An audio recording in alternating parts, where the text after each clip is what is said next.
Eu sei que ele é instrumento da tua glória nessa terra. Usa-o poderosamente para a honra e glória do teu santo nome, com poder, com autoridade, com intimidade. É o que eu te peço e te agradeço em o nome de Jesus. Todos dizem? Amém. Glória a Deus. Graças e paz, igreja. Amém. Pode sentar. Fica bem confortável aí no teu lugar.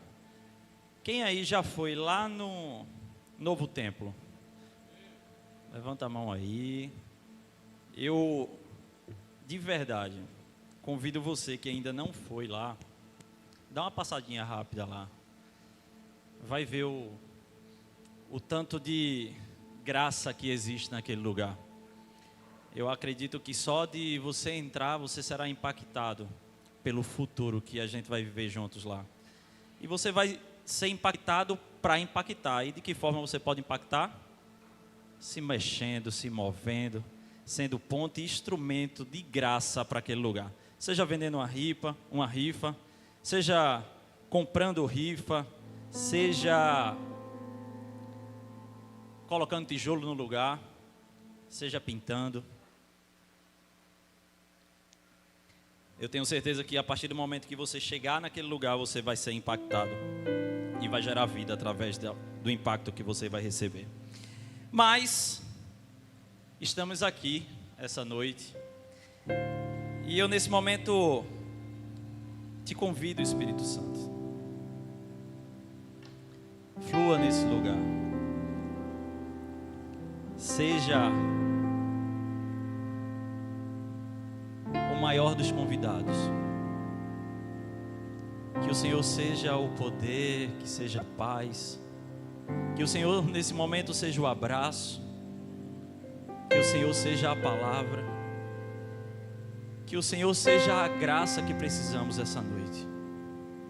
Eu te convido para que o Senhor derrame uma graça sobrenatural sobre a tua casa, sobre esses corações que chegaram aqui.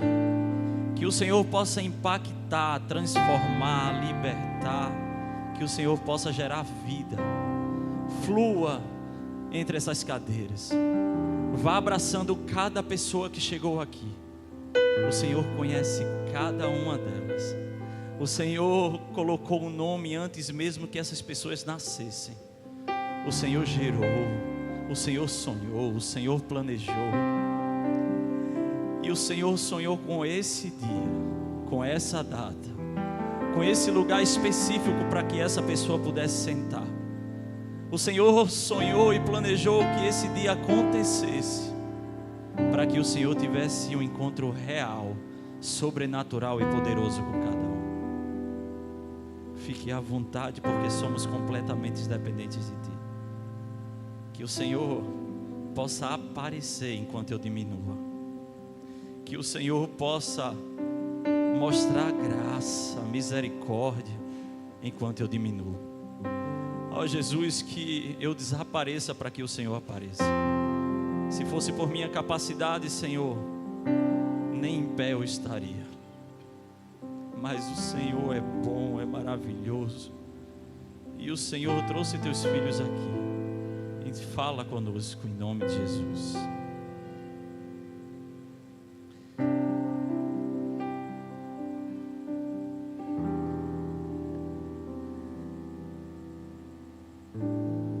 Deixa esse teclado tocando aí. Canta quando quiser cantar. Fique à vontade. Se quiser tocar guitarra, toca. Se quiser bater na bateria, bate. Se quiser tocar baixo, toca. Se você que estiver aí embaixo quiser pular, pula. Se você quiser deitar, deita. Se você quiser sentar e chorar, senta e chora. Porque o nosso Pai chegou nesse lugar. Porque o nosso Pai planejou que você estivesse nesse lugar. Porque é por Ele, para Ele que são todas as coisas. Então deixa fluir a graça nesse lugar através da vida de vocês. Porque não é pela nossa capacidade, não é pela nossa escolha. Ele nos encontrou, Ele nos achou, Ele nos perdoou, Ele nos abraçou, Ele nos amou antes que a gente tivesse entendimento do que é o amor. Então fique à vontade essa noite. o seu pai sentou ao seu lado essa noite, tenha convicção que o Espírito Santo sentou e está sentado ao seu lado essa noite. A mensagem dessa noite, se tiver o tema aí, já coloca aqui. Enquanto eu acho aqui onde eu escrevi, só flua. Uma mensagem da esperança. Porque a maior das mensagens veio na terra há 2025 anos, não, um pouquinho antes, eu não vou calcular para não errar, mas há 2020 anos ele veio. A mensagem veio ao nosso encontro para transformar, para nos amar, para nos encontrar enquanto a gente estava perdido no lamaçal do pecado. A mensagem da esperança, antes de tudo, é Ele. Não é o que eu vou falar aqui, é Ele. A mensagem da esperança não é o maior dos pregadores falando a Bíblia, é Ele. Isso aqui a gente usa apenas como um utensílio de conhecer a mensagem da esperança. Mas vamos começar.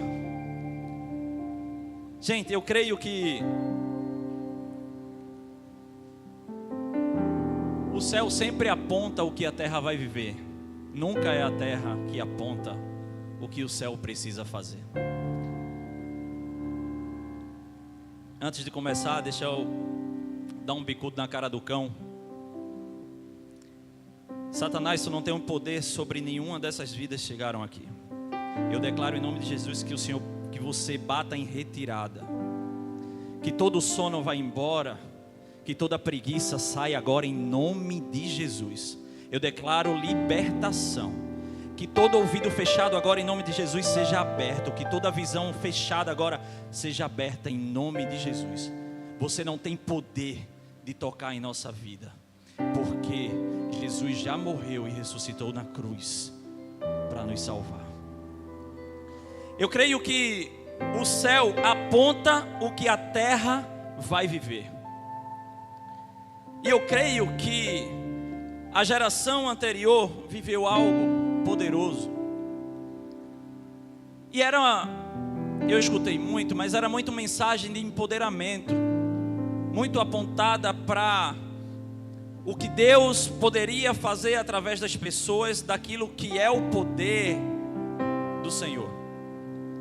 E esses dias eu sinto que existe uma chave sendo virada. Os louvores estão sendo mudados, vou dizer assim. De que forma?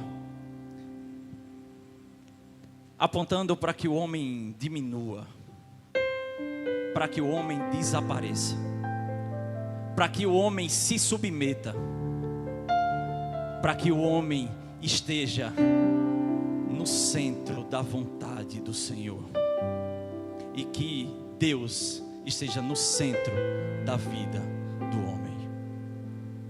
E eu tenho ouvido louvores nesse sentido, eu tenho ouvido palavras e pregações nesse sentido, e eu creio que existe um apontamento do céu para essa geração que vivemos,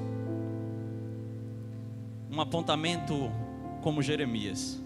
Quem é do PG sabe.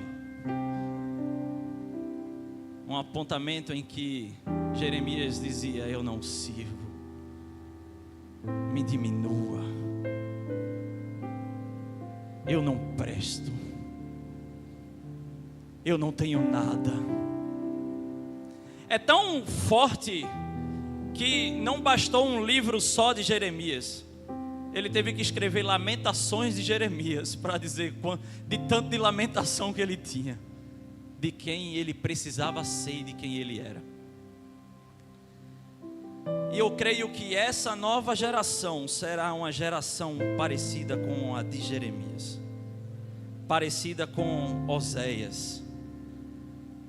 uma geração de pessoas que se submetem independente das circunstâncias que estão vivendo. Independente do que estamos vivendo, estamos para cumprir o propósito do Senhor. Não retroagimos, não descansamos, não voltamos, seguimos em direção ao alvo que é Cristo. Eu poderia nessa noite trazer uma reflexão sobre: estude muito, vai te ajudar a conseguir entrar numa faculdade pública, e a faculdade será a garantia do seu futuro. Outra: fazer uma faculdade te ajuda a trabalhar em um ótimo emprego, e esse trabalho seria o sustento da sua casa. Trabalhar muito te ajuda a conseguir bens e conquistas materiais, e as suas conquistas será a alegria da sua vida. De como comprar coisas lhe dará tranquilidade e paz. De como realizar os seus sonhos vai te dar uma sensação de empoderamento e satisfação. Se eu fosse ministrar sobre isso aqui, não ia parecer um culto, ia parecer um curso de coach, porque o evangelho é completamente diferente disso aqui. O evangelho é completamente diferente de um coach pregando. O coach prega que você pode conseguir, que as suas forças são suficientes. Vá em busca dos seus sonhos, você vai realizar. Mas a palavra de Deus diz: se submeta à vontade do Senhor. Seja flexível à vontade do Senhor. Mate o seu eu, diminua, se submeta, se humilhe. É completamente diferente. Porque eu vou citar textos bíblicos aqui. Se você estiver anotando, anota. Não dá para a gente abrir todos e ler. Fazer a vontade dele é o propósito principal da sua vida. Lucas 22, 41 e 42. Ele é o provedor da sua casa, não as suas forças. 1 Timóteo 6, 13. Ele é a alegria da sua vida. Filipenses 4, 4. Paulo escreveu na prisão o livro mais alegre da Bíblia. Como isso pode? Ele é a paz que excede todo o entendimento. João 14, 27. O poder está nele. Davi escreveu Salmos 136, 12. Eu vim aqui trazer a mensagem verdadeira de esperança, que não é pelo que você pode fazer, não é pelas suas forças, não é pelo seu trabalho, não é pela faculdade que você faz, é por Ele, para Ele, e tudo vem dEle, e tudo volta para Ele, e a nossa vida aponta para Ele, e o que a gente faz na faculdade aponta.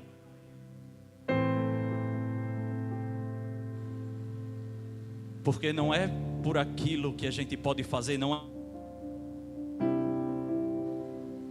é por nossa capacidade, é por Ele. É por amor, é por graça, é por misericórdia, é porque Ele nos encontrou. Essa mensagem não tem a ver o quanto você é esforçado para conquistar as coisas na terra, mas é do quanto você se humilha, se diminui, se rebaixa, se constrange na presença dEle, se nega. A mensagem de hoje é sobre a graça de ter esperança em meio às dificuldades, em meio à falta, em meio à tribulação, em meio à orfandade humana, porque Ele é o pai do órfão, Ele é o sustento da viúva.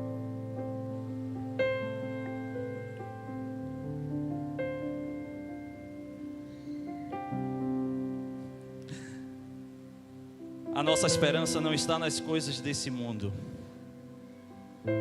Pode deixar aceso, por favor.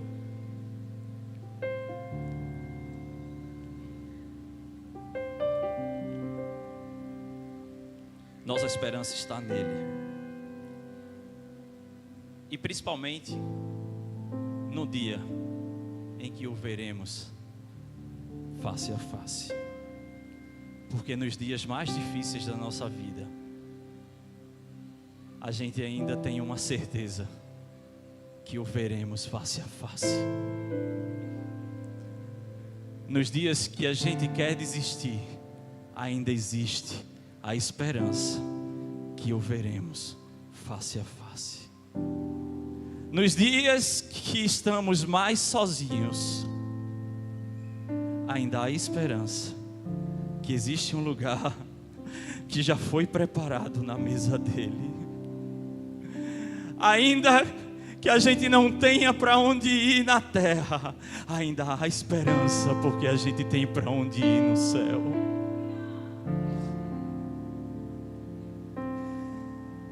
Eu estou aqui, gente, para falar dele, sobre ele, e é por ele que eu falo dele.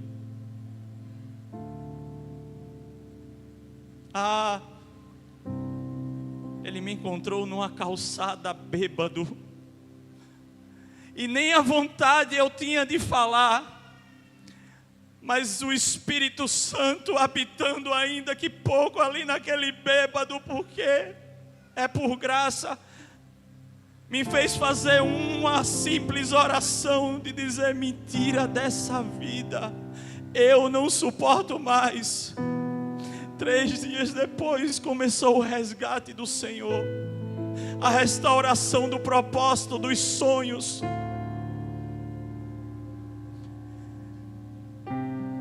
Como eu não vou falar dessa graça? Como eu não vou viver essa graça? Que é imerecida, porque se fosse porque a gente merece, essas portas estariam fechadas. A gente não estaria aqui falando de ir para um novo templo maior para receber mais pessoas. Mas é graça, é amor, é misericórdia,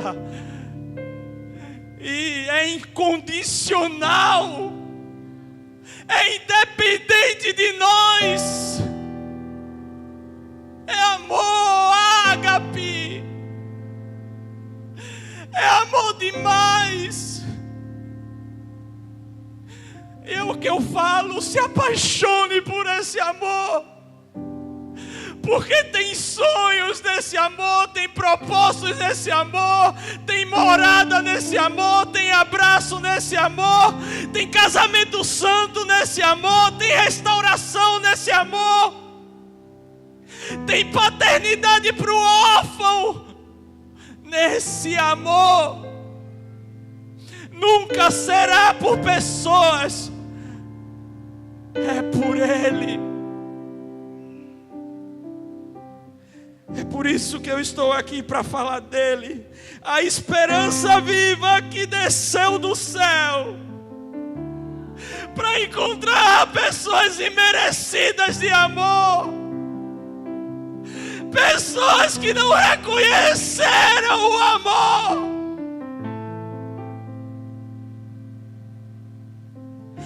Mas existiram alguns que estão escritos nessa Bíblia,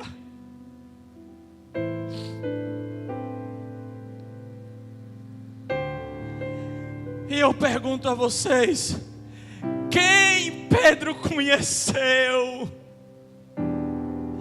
para deixar tudo para trás, para deixar a própria identidade de Simão para trás, para deixar a profissão para trás, para deixar os recursos para trás, para deixar a vida para trás e seguir quem ele conheceu? E eu também pergunto: quem João Batista conheceu? Quem João Batista viu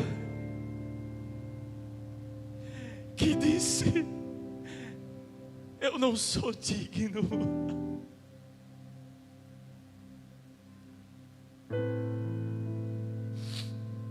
Quem Estevão viu? Quem Estevão conheceu? Para enquanto ser apedrejado, enquanto morrendo, Ele dizer que estava contemplando o Senhor. Como contemplar o Senhor em meio ao abismo da morte? Como contemplar e ver o Senhor em meio a pedradas que doíam? Existirão alguns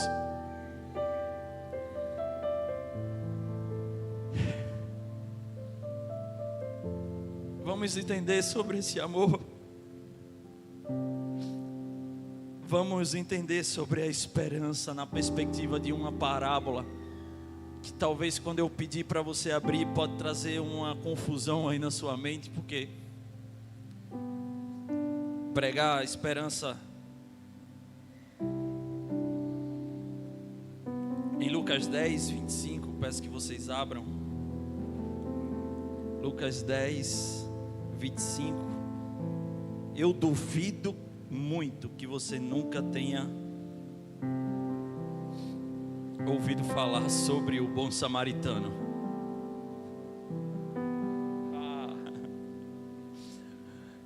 E aí, como não pregar sobre esperança diante do bom samaritano?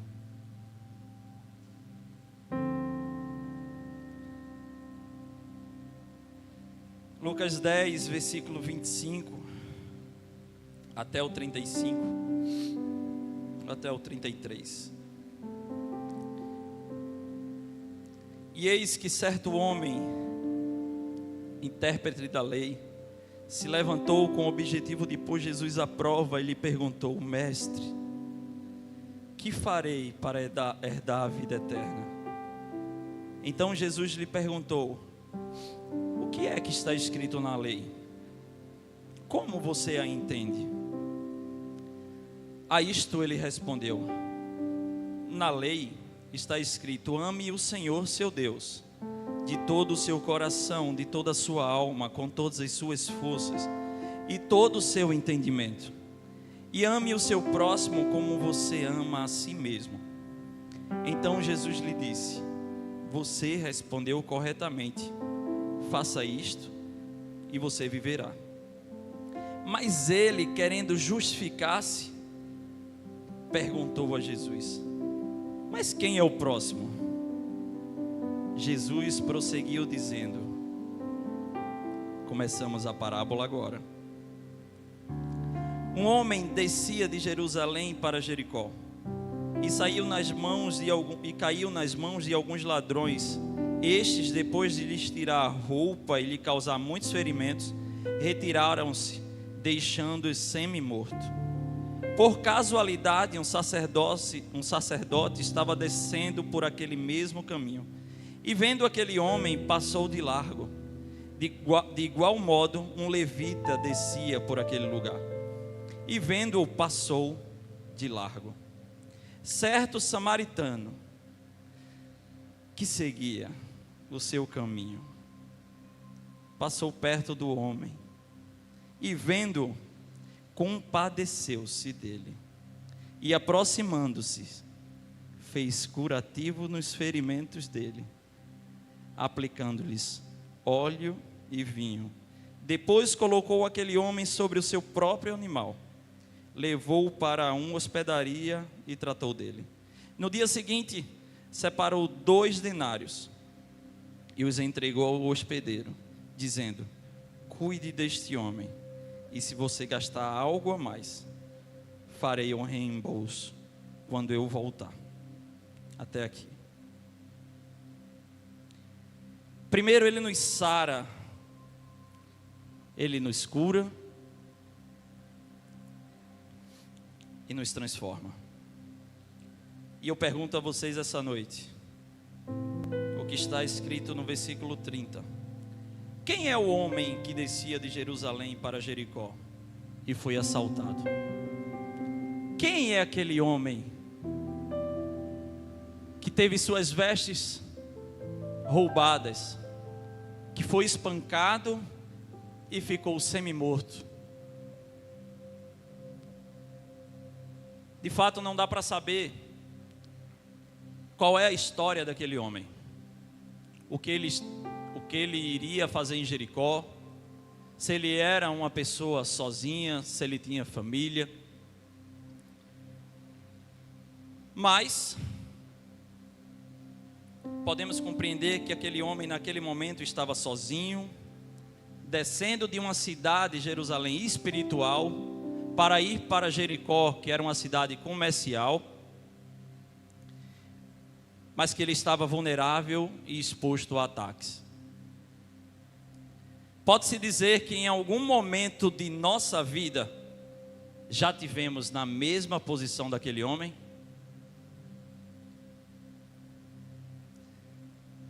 Se essa pergunta que eu fiz a vocês fosse feita a mim, eu diria: aquele homem sou eu. Satanás, ele me tirou da presença espiritual do Senhor,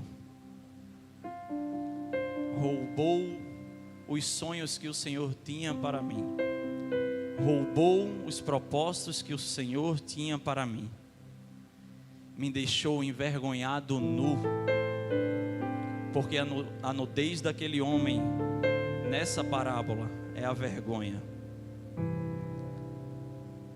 Ele me deixou sem nada. E como eu falei no início, estava eu numa calçada às 7 horas da manhã, porque foi a hora que eu cheguei das festas. E ele chegou e sentou do meu lado e perguntou a mim: tu vai continuar?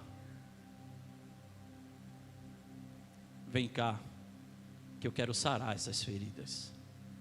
Eu tenho vinho e óleo para sarar essas feridas. Pode-se dizer que você já esteve na posição daquele homem que estava ali, caído, semi-morto? Eu, quando cheguei nessa casa, eu disse: eu estou morto espiritualmente. Meus sonhos foram roubados, meu propósito, meu ministério foi saqueado. Hoje eu entendo que tudo era um alinhamento do céu para que eu chegasse nesse lugar. O inimigo pode ter feito ou está fazendo em nós ou em alguns de nós o que fez com aquele homem. Cair nas mãos de assaltantes representa cair nas mãos de Satanás. A representação fiel de Satanás está escrita em João 10:10, quando diz: o ladrão não vem senão para roubar, matar e destruir. A representação dos assaltantes que encontraram aquele homem no caminho é a representação do inimigo, é a representação de Satanás. A primeira coisa que o inimigo faz, tirou a roupa, como fez com Adão e Eva, lembra? Só que é o inverso. Adão e Eva, quando pecou, olhou para si mesmo e disse: eu tenho que me esconder, porque eu estou com vergonha do meu pecado, eu estou com vergonha do Senhor. E eles se esconderam. Aqueles que andaram em nudez, Adão e Eva, como se nada tivesse acontecendo no jardim do Éden, livres de toda mácula, de todo pecado, de todo julgamento, agora já não conseguia mais, porque ele havia descoberto o pecado. E muitas vezes é assim na nossa vida. Muitas vezes a gente descobre o pecado e tem vergonha de voltar para a presença do Senhor, e se inibe de voltar para a presença do Senhor. Mas eu quero desconstruir essa mentira de Satanás na minha vida e na sua vida. O Senhor é expert, Ele ama nos conceder a graça do perdão. Muitas pessoas caem nas mãos do inimigo e não voltam para Jesus, só por conta da vergonha. Depois de arrancar as vestes, o inimigo espancou aquele homem. E Satanás faz assim: ele bate, nos joga para um lado, para um outro. Você já conversou com alguém que está afastado do Senhor? E você quis reativar essa pessoa. Eu tive algumas oportunidades de conversar, eu tenho algumas oportunidades de falar com essas pessoas e eu percebo que são pessoas desorientadas. Não humanamente, não de forma secular, são pessoas que trabalham, têm suas famílias, mas desorientadas espiritualmente. Não conseguem nem compreender porque saiu da presença do Senhor. Não consegue compreender porque ainda não voltou para a presença do Senhor. Costumam culpar situações, circunstâncias e pessoas. São pessoas que estão perdidas, vagando.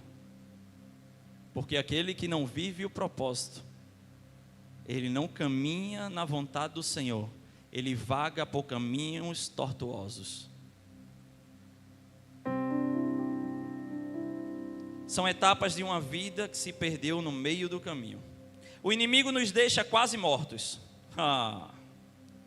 Ele só não tem um poder aqui: de tocar no coração. Ei Deus, eu estou vendo aquele teu filho Jó, homem íntegro, mas é porque ele tem tudo. Deixa eu tocar e tirar tudo dele. E Deus autoriza, mas com uma ressalva: só não toca no coração. Pode tocar nas finanças, pode tocar na família, mas no coração, esse você não toca. O inimigo nos deixa quase mortos, mas ele não mata, porque ele não tem poder de matar. A própria Bíblia diz que devemos temer apenas um: aquele que tem poder de nos levar para o céu ou para o inferno. E esse um é Ele, o Senhor dos senhores, o Rei dos reis. É a Ele que devemos temer, e não ao inimigo. É por isso que eu desafio ele, dou bicudo na cara dele. Ele fica com tanta raiva de mim, ele fica com tanta raiva de você, mas não pode tocar, porque ele não nos tem, ele não tem o nosso coração. Ele vive ao nosso derredor, mas dentro ele não entra, porque dentro quem está é o Espírito Santo. Jesus foi enviado ao encontro dessa parábola daquele que estava ali quase morto. Nós somos enviados. Versículos 31 e 32. Por casualidade, um sacerdote estava descendo por aquele mesmo caminho e vendo aquele homem, passou de largo. De igual modo, um levita descia por aquele lugar e vendo, passou de largo. Nós temos a mesma oportunidade de passar pelo mesmo caminho que o samaritano passou, mas muitas vezes preferimos passar de largo, fingir que não está acontecendo nada. E eu queria trazer uma reflexão de responsabilidade sobre a sua vida. Não é sobre isso aqui. No dia que o teclado, Patrick, te roubar a sensibilidade de ver um homem caído, jogado, quase morto no chão, porque você precisa correr para vir tocar, você está fazendo errado. No dia que eu vim para pregar, vim para abraçar aqui na igreja, e não perceber que no meio do caminho não esteve um que precisava do meu abraço, e eu não parei, eu estou fazendo errado. As coisas estão acontecendo no nosso trabalho, mas a gente estamos muitas vezes passando de largo. As coisas estão acontecendo na nossa escola, mas muitas vezes nós escolhemos passar de largo. As coisas estão acontecendo na academia que a gente vai, mas muitas vezes escolhemos passar de largo. Não é sobre, essa palavra aqui não é sobre, e a beleza dessa mensagem sobre o sacerdote e o levita, é que em momento nenhum quando Jesus contou essa parábola, ele tirou do sacerdote o sacerdócio. Ele tirou do levita a função. Mas muitas vezes, e tem uma pessoa que me fez um questionamento um dia desses. Na verdade, um questionamento não, ela me falou uma frase: Neto, eu não quero ter utilidade. Porque a utilidade pode me dar o microfone. A utilidade pode me dar uma placa. A utilidade pode me dar um teclado. Eu quero ter propósito, porque o propósito não me deixa jamais esquecer e não perceber quem está precisando de um abraço, quem está precisando de amor, quem está precisando ser levado para a mesa. Nunca deixe que a função roube o seu propósito. Nunca deixe que a sua utilidade lhe roube o seu propósito. Tem um rapaz que chegou na igreja, Bruno, está ali. E como a palavra tem poder. Esse rapaz, ele se converteu há poucos dias atrás e ele disse o seguinte: eu fui o primeiro, mas a minha família vai se converter também. A mãe e o pai já vieram. Você acha que tem segredo? É só você ser a mensagem onde você chegar. É só você ser a esperança onde você chegar. Jesus é a esperança, é a mensagem, mas Ele nos envia pelo mesmo caminho. Ei, você é a mensagem de esperança que o mundo precisa. Você é a mensagem de esperança que a sua família precisa. Não se isente da responsabilidade de ser a mensagem onde você chegar.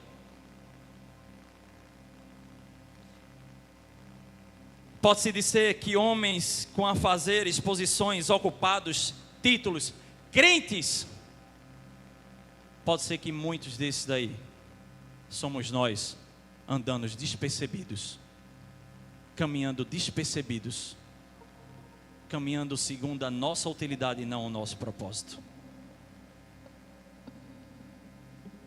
Será que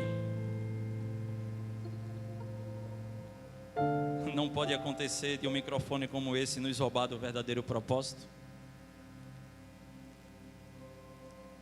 Será que um relacionamento humano, pessoal, não pode nos roubar do verdadeiro propósito?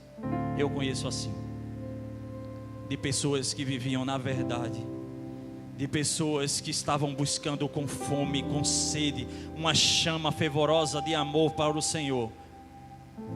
Aí começou a se relacionar, começou a namorar, e a chama começou a se apagar. O desejo pela presença do Senhor começou a esmorecer, e essas pessoas hoje estão igual aquele homem à beira do caminho, semi-mortas. Será que um relacionamento não pode te matar espiritualmente? Estamos buscando a satisfação em coisas, paz em pessoas, riqueza no dinheiro, alegria e poder na força da nossa capacidade. Eu não sei se você entendeu.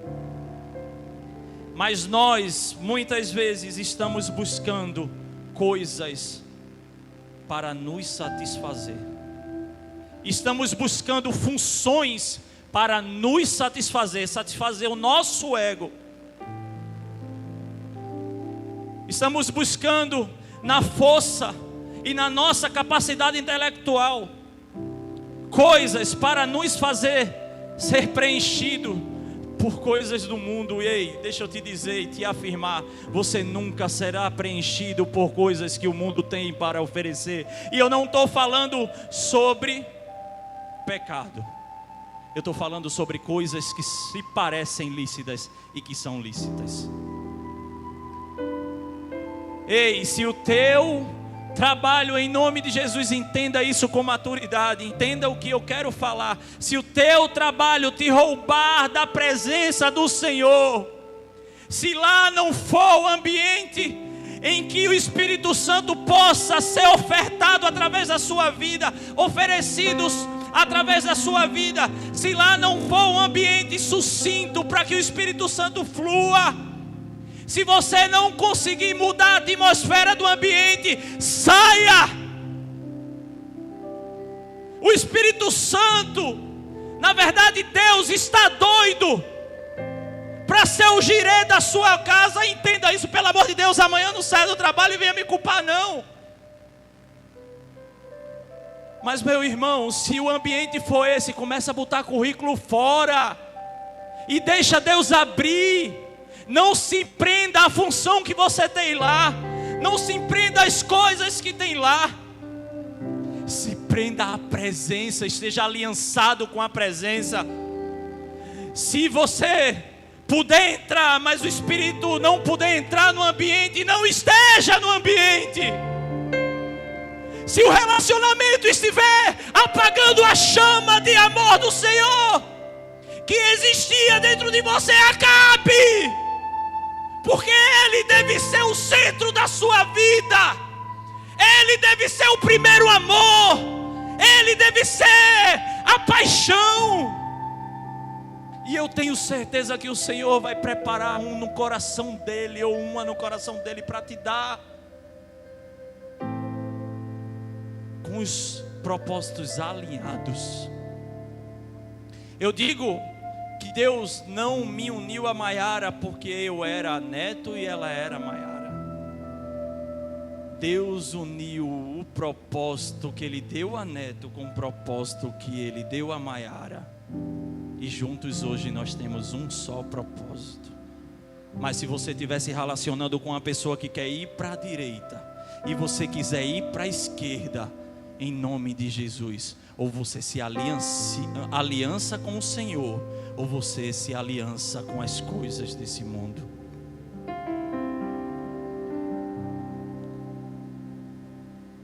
E agora toca com força, que eu vou falar sobre o melhor. Meu Jesus. Versículos 33 e 34. De igual modo, na verdade, certo samaritano que seguia o seu caminho passou perto do homem e, vendo, compadeceu-se dele, e aproximando-se fez curativos nos ferimentos dele, aplicando-lhes óleo e vinho. Depois colocou aquele homem sobre o seu próprio animal, levou-o para a hospedaria e tratou dele. Quem é o samaritano?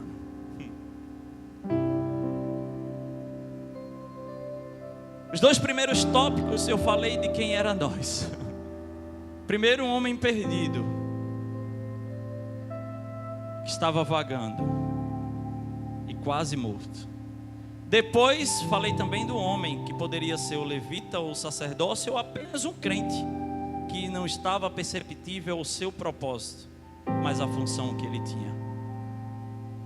Mas agora eu quero de novo falar dele, do samaritano que me encontrou quando nem eu tinha esperança de vida, que te encontrou em meio ao pecado. Fala dele, o maior do maior, o rei dos reis, o exaltado, o lindo, maravilhoso, o cheiroso. Eita, como é bom. Você já recebeu um abraço do Senhor hoje?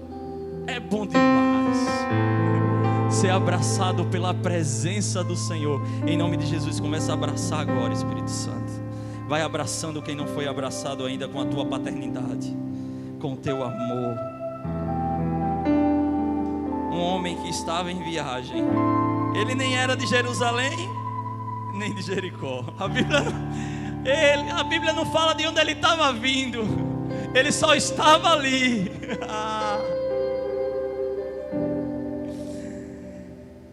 Eita, ele não deveria estar ali, mas ele escolheu passar por lá. Lembra da mulher com cântaro de água? Ele escolheu encontrar encontrar aquela mulher naquele poço.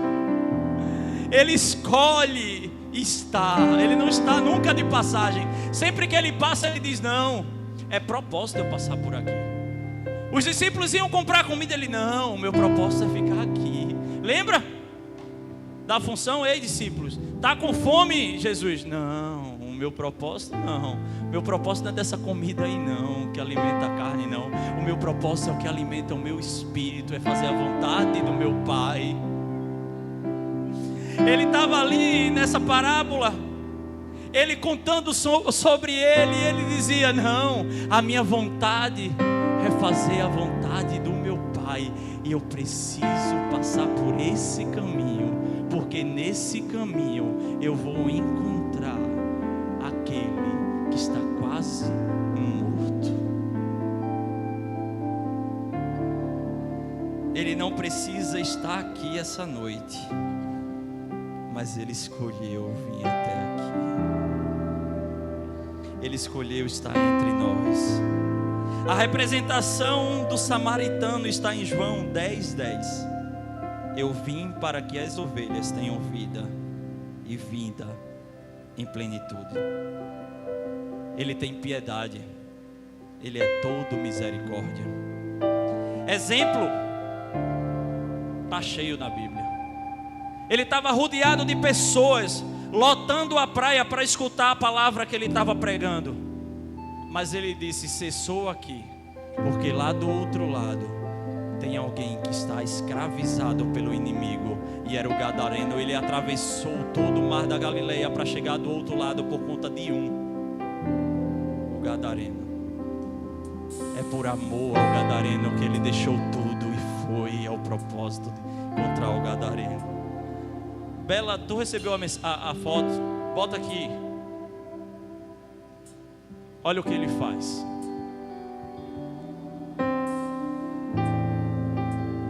E por isso que eu falei do gadareno. Quem estava nessa noite aí com a gente? Tinha lá uns loucos, a gente foi à praia louvar. Tá vendo o violão ali? É de alguém que não sabe tocar violão, que estava tocando violão. E aí onde eu falo que não é sobre a utilidade, não é sobre o que você tem, não é sobre sua capacidade. Tinha 2 violões com 2 pessoas tocando que não são pessoas que sabem tocar violão, só arranham. Mas a atmosfera do céu veio à terra. Quem estava ali sentiu, começou, a gente estava tudo chorando aí. Aí chegou esse homem aqui, o primeiro da foto. Esse homem chegou ali naquela noite, começou a escutar, só que os ouvidos deles estavam fechados, os olhos dele estavam fechados. E eu estava ali e ele disse: eu quero falar com aquele rapaz ali, eu quero falar com aquele homem. Quando eu cheguei próximo a ele, ele estava endemoniado, querendo pegar no meu pescoço, querendo me matar. Mas eu já passei por isso. Satanás me roubou. Lembra que eu falei no início? Fez assim comigo, pá, pá, pá. Eu permiti Satanás fazer isso comigo. Mas naquele momento, aquele homem queria pegar e me matar, me enforcar. Mas agora o que estava comigo não permitia, porque ele só vive ao derredor. E as mãos dele faziam assim, coisa terrível, feia. E eu vendo que ele estava endemoniado, eu comecei a gritar: sai em nome de Jesus, sai demônio, sai em nome de Jesus. Comecei a gritar e nada acontecia. Sai daqui, Satanás, e nada acontecia. Passei acho que uns 5 minutos, sai, não saía. Aí o Espírito Santo disse: eu encontrei um homem no meio do caminho. E eu não fiz assim, sai. Eu fiz assim: meu filho amado, eu te perdoo, eu te amo, eu amo você. E eu comecei a orar assim: Pai, ele é o teu filho, o Senhor colocou sonhos, o Senhor deu propósito, o Senhor deu a vida. E aquele homem que estava todo começou a chorar. Enquanto eu estava, Satanás, sai, sai, sai, aquele homem continuava endemoniado. Mas quando eu lembrei a identidade dele, que ele era filho, ele foi liberto. Ele começou a chorar, ele me deu um abraço. O cheiro da bebida que ele estava foi embora. Quem é espiritual sabe do que eu estou falando. Quando eu abracei, não tinha mais cheiro de bebida. Ele começou a chorar.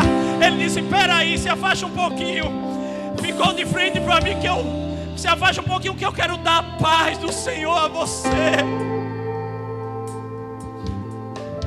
Eu quero só relembrar isso a você. Deus, Ele liberta, Ele dá propósito. O que é que nós estamos fazendo com a libertação, com a salvação que Ele nos deu e com o propósito que Ele nos incumbiu?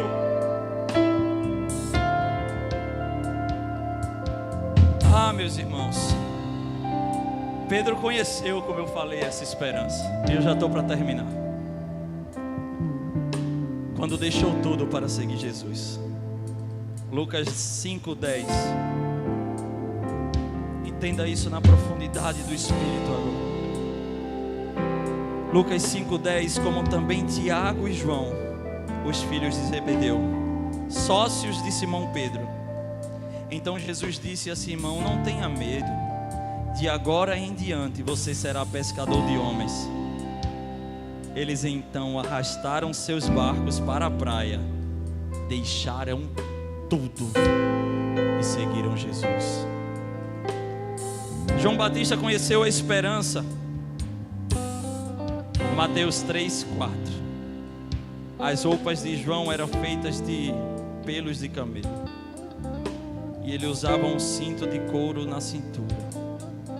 O seu alimento no deserto era gafanhotos e mel silvestre. Eu queria trazer uma reflexão para você. O propósito não está ligado a essas megas coisas gospel que estão acontecendo. A Bíblia não fala sobre isso em nome de Jesus.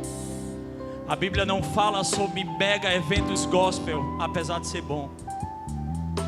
A Bíblia não fala sobre grandes templos enormes, telões, brilhos, luzes. Isso é bom, mas se for só isso, não é Jesus. Se for só isso, não é Jesus. Se for só o dom, Patrick, não é Jesus. Se for só a capacidade, não é Jesus, é o homem. Se for só coisas, não é Jesus, são coisas. Se for pela capacidade humana, não é Jesus, é o homem. João Batista entendeu e ele foi para o deserto. Meu propósito está em encontrar pessoas no deserto, se relacionar com o Senhor no deserto. Pedro entendeu e ele disse: o meu propósito não é mais viver a minha vida, os meus sonhos, o meu planejamento. O meu propósito é fazer a vontade daquele que me encontrou na beira da praia. E ele deixou tudo para seguir Jesus. Ah, seguir Jesus é bom. Seguir Jesus, você vai ter um carro lindo, uma casa linda, saúde, dinheiro, faculdade maravilhosa, um trabalho extraordinário. Mentira! Seguir Jesus é deixar tudo. Mateus 6,33 é uma realidade. Busque em primeiro lugar o reino dos céus, e as demais coisas vos serão acrescentadas. Mas nosso caráter está invertendo essas coisas. Estamos primeiro buscando as coisas que satisfaçam o nosso eu. Estamos esquecendo de buscar primeiro o reino dos céus. Mas a Bíblia nos ensina como deve ser. Estevão, jovem, cheio de vida, carregar propósito, capacidade, vida no altar. Mas resolveram apedrejar Estevão. Mas Deus livra, Deus livra. É verdade, Deus cura, Deus liberta, Deus salva. Mas quando estamos prontos, quando será que estamos prontos igual a Estevão? Para mesmo apedrejado olhar no céu e dizer: eu estou contemplando a face daquele que me amou. Quando o nosso caráter será igual ao de Estevão? Quando nossa vida vai apontar para o céu mesmo diante da morte? Quando? Atos 7:55. Mas Estevão, cheio do Espírito Santo, cheio do Espírito Santo, cheio do Espírito Santo, levantou os olhos para o céu e viu a glória de Deus e Jesus de pé à direita de Deus, e disse: vejo o céu aberto, o céu aberto, vejo o céu aberto, e o Filho do Homem de pé. Você sabe o que é isso?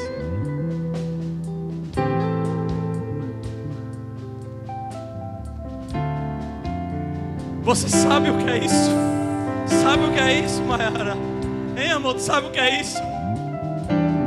Diante da morte de Estevão, ele olhar para o céu e dizer: eu vejo Jesus. E ele está de pé, olhando para mim. Ele levantou do trono para olhar para mim. Olha ele de pé à direita de Deus. Ele levantou para contemplar a minha vida, a minha morte, a minha dor.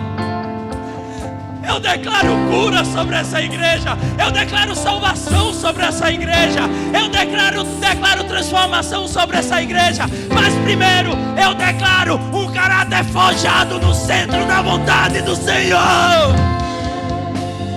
Ah, meu irmão, se o nosso caráter se aliar ao caráter de Jesus, não tem inimigo, não tem potestade, não tem poder das trevas que toque ou seja capaz de não estar debaixo dos nossos pés.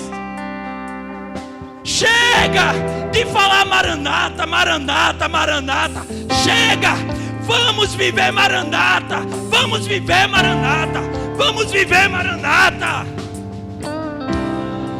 Fica de pé no teu lugar.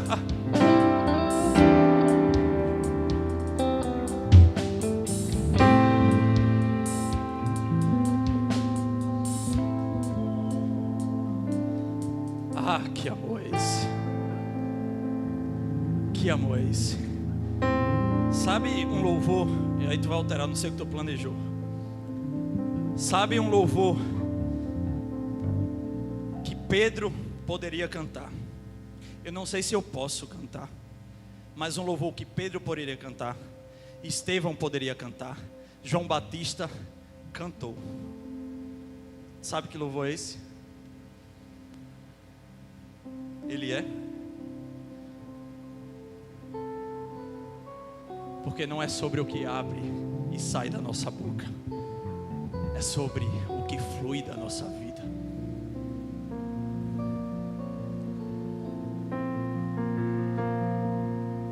Começa a elevar teus pensamentos agora para Pedro cantando esse louvor quando deixou tudo para trás. Começa a imaginar Estevão cantando esse louvor. Começa a imaginar João Batista cantando esse louvor.